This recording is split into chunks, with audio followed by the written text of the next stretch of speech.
যাও, আমি বেশি কথা বলতে চাই না, কারণ এই প্ল্যাটফর্মে আমার কাজ করার আগে অভিজ্ঞতা তেমন নাই। তারপরও যেহেতু মুরব্বীদের হাত ধরে আল্লাহ পাকের রহমতে দায়িত্ব আসছে, ইসলামী আন্দোলন আমাদের যশোর জেলা শাখার সেক্রেটারির দায়িত্ব আসছি, আমি চেষ্টা করব, আল্লাহ পাকের সাক্ষী রেখে বলছি, আমি চেষ্টা করব যে 2025-26 সেশনে আল্লাহ পাক যদি আমাকে হায়াতে বাঁচায় রাখে, আমি যশোর জেলা শ্রমিক আন্দোলনকে একটি সর্বোচ্চ জায়গায় নিয়ে যাব।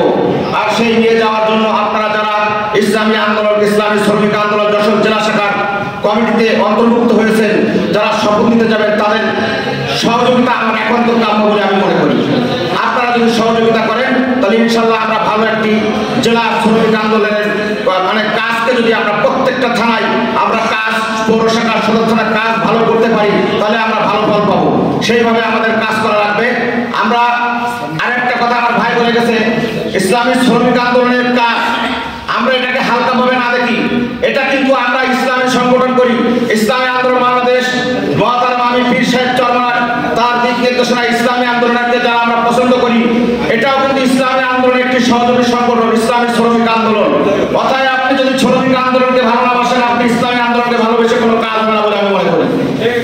সবকিছু মিলায়ে আমরা চাইবো আগামী দিন বাংলাদেশ, আপনারা জানেন বাংলাদেশের শতকরা 70 থেকে 75% শ্রমজীবী মানুষের দেশ। আর শ্রমজীবী মানুষের দেশে শ্রমিক সংগঠন শক্ত হবে না, এটা আমরা মানতে পারি না। কারণ আমাদের আজকে বিশাল চন্দ্রের নেতৃত্বে প্রত্যেকটা শ্রমজীবী মানুষের আপনার মধ্যে আমাদেরকে দাওয়াতের মাধ্যমে পৌঁছে যেতে হবে। আর শ্রমজীবী মানুষের ন্যায্য অধিকার আদায়ের জন্য তাদের পাশে সবসময় আমাদের দাঁড়াতে হবে। তাহলে ইনশাল্লাহ আশা করি আগামী দিনে বাংলাদেশ ইসলামী শ্রমিক আন্দোলন বাংলাদেশ বাংলার জন্য একটা মাইল ফলক হিসাবে বিবেচিত হবে বলে আমি মনে করি।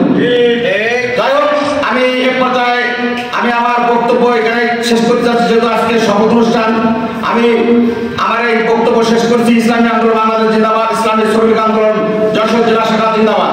এ পর্যায়ে সংক্ষিপ্ত